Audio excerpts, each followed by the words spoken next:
those questions with you.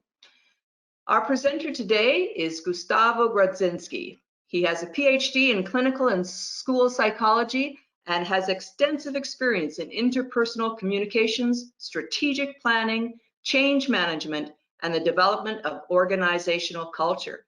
For the last 20 years, Dr. Gustavo has focused on engagements with corporate clients and has worked with global 1,000 companies around the world, as well as with smaller, often family-run businesses. He has been one of the top Tech Canada and Vistage speakers internationally and has delivered over 2,000 presentations on topics including corporate culture, emotional intelligence, building trust in organizations, and integrating multi-generational workforces. Today, Dr. Gustavo is going to lead us through this cultural shift of the crisis that we are currently in and a way to prepare as we move forward. So without further ado, it is my pleasure to introduce to you Dr. Gustavo. Thank you so much, Ruth Ann. I begin this presentation with a quote. Do not fear the winds of adversity. Remember, a kite can only rise against the wind rather than with it. During times of adversity and crisis, a long-term strategy is always important. But it's during those times of crisis that complexity of the problem seems to increase, such as in this pandemic. And the best solutions are found by avoiding complexity and embracing simplicity. As the world gets more and more complex, we tend to develop patterns of thinking that are equally complex, and they overlook simple solutions. It is simple solutions to complex problems that allow us a shared common understanding, collaborative execution, and scalability in our business. To refine step 6, finally step 7, lesson 7, identify new patterns of behavior. In every single crisis, there has been a culture shift, culture at large shift. Here are 3 examples. The 2002 SARS epidemic in China is what is attributed to the explosion of e-commerce. Prior to 2002, culture in China dictated that business is face-to-face. We shake hands, I gotta look you in the eye. Because of SARS epidemic, that created the explosion of e-commerce. 9/11 changed global travel. Global travel is completely different prior to 9/11 and after.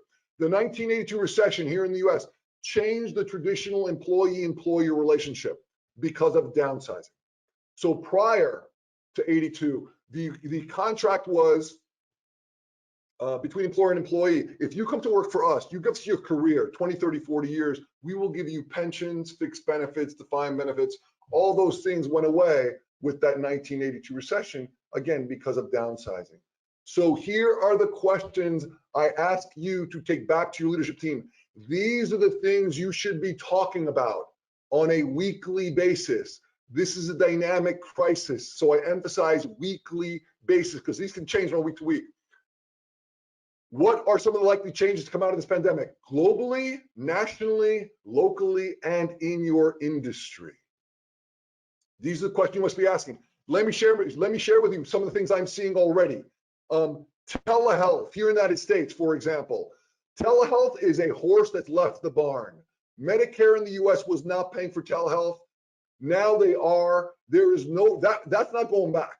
Okay, doctors, physicians will be seeing their patients using video conferencing tools because there's no reason to take an elderly person and bring them to a doctor's office where they can get sick or they can get more sick, and particularly in rural areas here in the United States. Supply chain, the supply chain sourcing in particular is going to change.